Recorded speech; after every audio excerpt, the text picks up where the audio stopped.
अस्सलाम वालेकुम बच्चों, क्या हाल है आप लोगों का। आई होप सो आप सारे अच्छे होंगे, तगड़े होंगे, खुश होंगे, बाश होंगे। अल्लाह ताला आपको हमेशा आस्था मुस्कुराता रखे। आज लास्ट टाइम जो हमने पढ़ा था फोटो इलेक्ट्रिक इफेक्ट पढ़ा था, तो फोटो इलेक्ट्रिक इफेक्ट में हमने कुछ रिजल्ट देखे थे। ये चीज़ें अच्छे से समझिएगा। हमने रिजल्ट देखे थे कि इंटेंसिटी को इंक्रीज करने से करंट इंक्रीज कर रहा था, लेकिन इंटेंसिटी को इंक्रीज करने से स्टॉपिंग पोटेंशियल इंक्रीज नहीं कर रहा था, वो कांस्टेंट था, मतलब इलेक्ट्रॉन की एनर्जी पे कोई फर्क नहीं पड़ रहा था। फिर हमने दूसरा रिजल्ट उसका देखा कि अगर फ्रिक्वेंसी को इंक्रीज करते हैं तो करंट पे कोई फर्क नहीं पड़ रहा, लेकिन फ्रिक्वेंसी को इंक्रीज करने से स्टॉपिंग पोटेंशियल पे फर्क पड़ रहा है। इसका मतलब स्टॉपिंग पोटेंशियल पे अगर फर्क पड़ रहा है तो मतलब ये हुआ कि इलेक्ट्रॉन की एनर्जी क्या हो रही है बेटा, ज़्यादा हो रही है।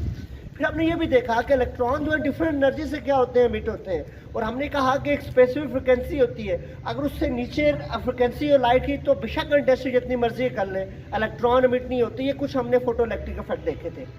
अब क्लासिकल फिजिक्स इन चीज़ों को एक्सप्लेन करने में फेल हो गई। क्यों फेल हो गई, सवाल ये राइज होता है। क्लासिकल फिजिक्स बेटा फेल इस वजह से हुई कि according to classical theory light having only wave nature. Classical physics के मुताबिक लाइट की कौन सी नेचर है, वेव नेचर है।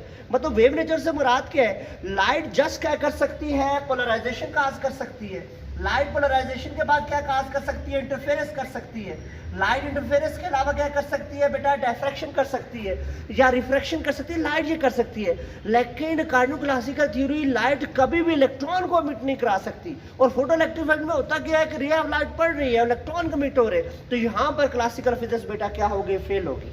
अब क्लासिकल फिजिक्स फेल हुई क्यों, उसके मुताबिक वो लाइट कभी भी किसी चीज को बाहर नहीं निकाल सकती थी। लाइट रिफ्रैक्ट कर सकती है, इंटरफेरेंस कर सकती है या रिफ्रैक्ट कर सकती है, और यहाँ इलेक्ट्रॉन क्या हो रहा है बेटा, एमिट हो रहा है। अब इलेक्ट्रॉन की एमिशन हो रही है, तो इसका मतलब लाइट की यहाँ पर वेव नेचर नहीं है, बल्कि कौन सी नेचर है, पार्टिकल नेचर है।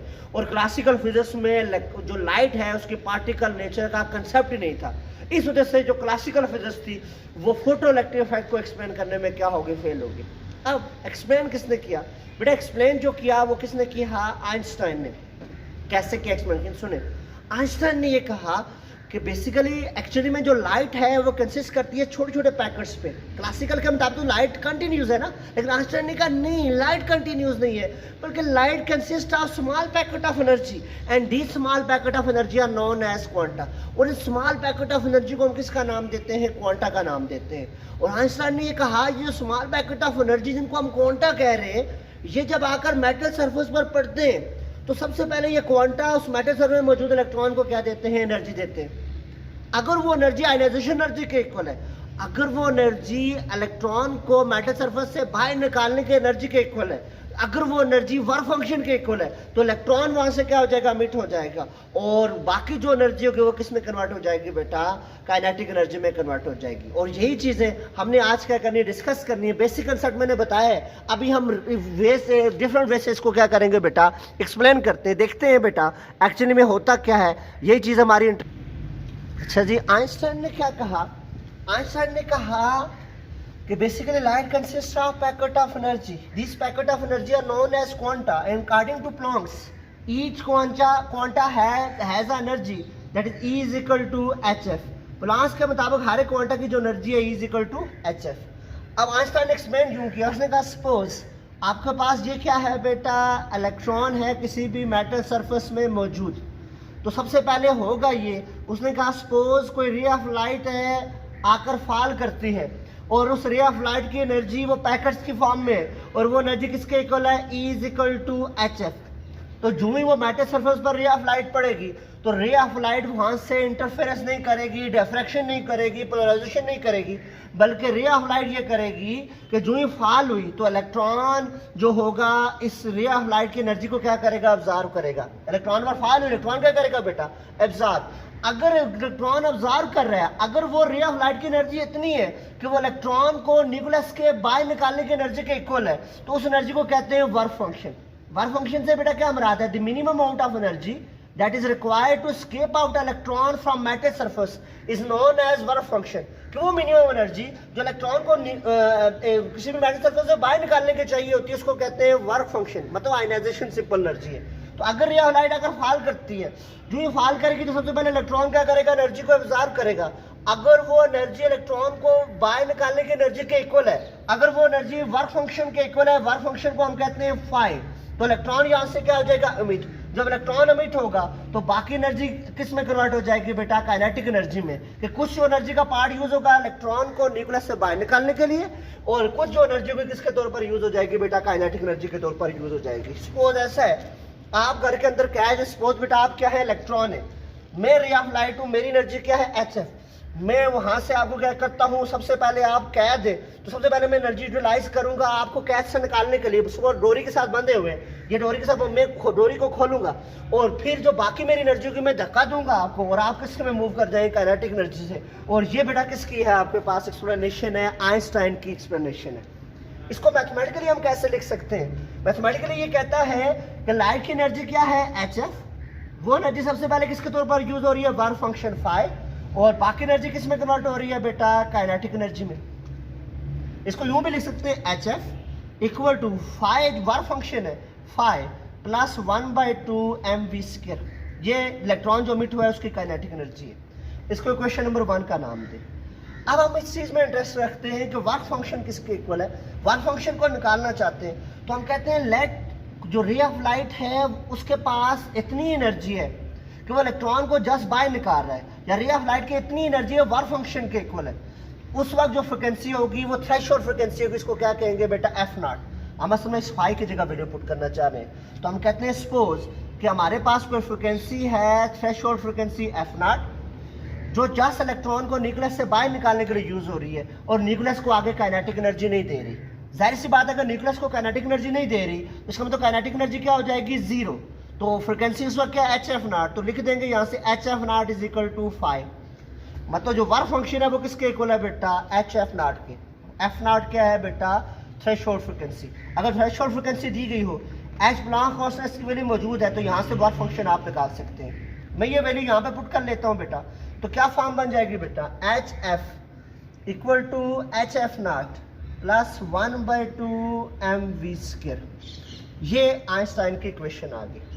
अब फिर सवाल अराइज होता है यहाँ पर, कहता है कि आइंस्टाइन जो फोटोइलेक्ट्रिक इफेक्ट था उसमें यह भी सवाल था कि इलेक्ट्रॉन डिफरेंट एनर्जी से क्यों मिट होते हैं। तो कहता है एक्चुअली में जब रे ऑफ लाइट फॉल करती है तो जाहिर बात डिफरेंट ऑर्बिट से इलेक्ट्रॉन एमिट होंगे, पहली बात ही आ गई।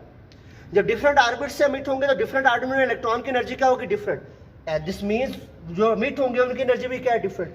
दूसरा ये कहता है अगर ऐसा भी है कि इलेक्ट्रॉन जब एमिट हो रहे होते हैं तो बाहर निकलते हुए डिफरेंट एटम के साथ क्या करते हैं, कोलाइड, और ड्यूरिंग कोलिजन उनकी एनर्जी क्या हो जाती है बेटा, क्या हो जाती है, लॉस हो जाती है। और जब एनर्जी लॉस होती है तो ऐसे हर एक एमिटेड इलेक्ट्रॉन की एनर्जी क्या होगी, डिफरेंट। मतलब आप कहीं क्लास से बाहर जा रहे हैं, अगर आपके दरमियान में रुकावट है तो कुछ ना कुछ तो एनर्जी आप भाग रहे हैं, वहां से निकल रहे हैं, तो कुछ ना कुछ एनर्जी आपके अगेंस्ट कोलिजन क्या हो जाएगी, यूज हो जाएगी, और बाकी एनर्जी क्या होगी बेटा आपके पास रह जाएगी। तो इसका मतलब जो इलेक्ट्रॉन ज्यादा कोलाइड करके एटम से निकलेंगे उनकी एनर्जी कम होगी, और जो इलेक्ट्रॉन डायरेक्टली आउटर सरफेस में निकल जाएंगे उनकी एनर्जी क्या होगी, ज्यादा होगी। इसका मतलब जो इलेक्ट्रॉन एमिट हो रहे हैं वो डिफरेंट एनर्जी से बेटा आपके पास क्या होंगे, एमिट होंगे। और इसी वजह से जो आइंस्टाइन था उसको क्या मिला था बेटा, नोबेल प्राइज मिला था, क्योंकि उसने फोटोइलेक्ट्रिक इफेक्ट को क्या किया था बेटा, एक्सप्लेन किया था। तो ये किसकी एक्सप्लेनेशन है बेटा, फोटोइलेक्ट्रिक इफेक्ट की एक्सप्लेनेशन आ गई।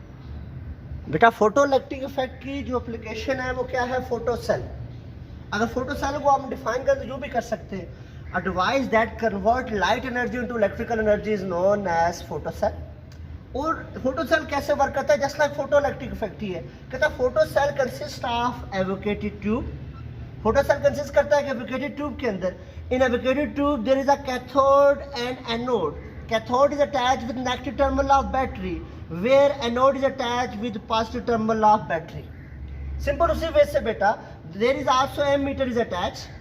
When ray of light falls on cathode, जो ही रे ऑफ लाइट कैथोड पर पड़ेगी तो कैथोड इस एनर्जी को क्या करेगा, अब्जॉर्ब करेगा, और यहाँ से इलेक्ट्रॉन क्या होंगे, एमिट होंगे। इलेक्ट्रॉन सीधा मूव करेंगे टुवर्ड्स एनोड, और इलेक्ट्रॉन जब एनोड की तरफ मूव करेंगे so in this way current produce होगा। So in this way light energy किस में कन्वर्ट हो जाएगी, इलेक्ट्रिकल एनर्जी में कन्वर्ट हो जाएगी। ये तो आप पढ़ चुके हैं। इंटरेस्टिंग बात क्या है ऑब्जेक्टिव पॉइंट ऑफ व्यू से, कहता है जो कैथोड है वो हम अपनी मर्जी से रख सकते हैं, क्योंकि डिफरेंट कैथोड डिफरेंट एनर्जी पे इलेक्ट्रॉन को एमिट करते हैं। अगर हमारे पास कैथोड है, कैथोड बना हुआ है किसका बेटा, ये ऑब्जेक्टिव में पूछा जा सकता है। कैथोड बना हुआ हमारे पास सोडियम का है, या कैथोड किसका है बेटा, पोटेशियम का है। कैथोड अगर सोडियम है या पोटेशियम है तो ये जो सोडियम और पोटेशियम ये विजिबल लाइट पे इलेक्ट्रॉन को एमिट करेंगे।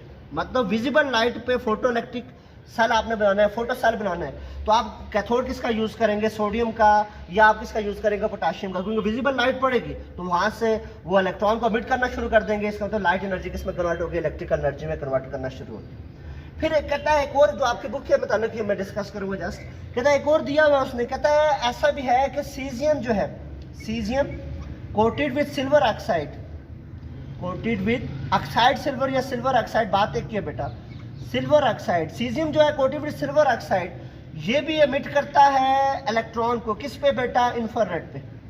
कहता है अगर ऑब्जेक्टिव में पूछा जाए इंफ्रारेड पे कौन सा कैथोड लाइट को एमिट, इलेक्ट्रॉन को एमिट करेगा, तो बताएंगे caesium coated with silver oxide, ये इंफ्रारेड लाइट पे क्या करेगा, इलेक्ट्रॉन को एमिट करेगा। सिमिलरली इसी तरीके से कुछ आपके पास अल्ट्रावायलेट में भी मौजूद है। अब जो फोटो सेल है इसका यूज होता है सिक्योरिटी सिस्टम में यूज होता है बेटा, डोर में यूज होता है। सिमिलरली आपके पास उसके अलावा कहीं पे कन्वर्टिंग के तौर पर भी यूज होता है। तो फोटो सेल की डिफरेंट बेटा क्या आ जाती है, आपके पास एप्लीकेशन आ जाती है। सबसे ज्यादा तो ये यूज होता है किसमें बेटा, लाइट एनर्जी को इलेक्ट्रिकल एनर्जी में कन्वर्ट करने के लिए। तो आज का टॉपिक ऐसा था, अपना फीडबैक लाजमी दीजिएगा, अच्छे से समझिएगा, पूछते रहिएगा। अल्लाह ताला आप सबको बेटा अपने हिफ्ज़-ओ-मान में रखे, हम सबको तमाम मुश्किलात से दूरी अता फरमाए। अल्लाह हाफिज़।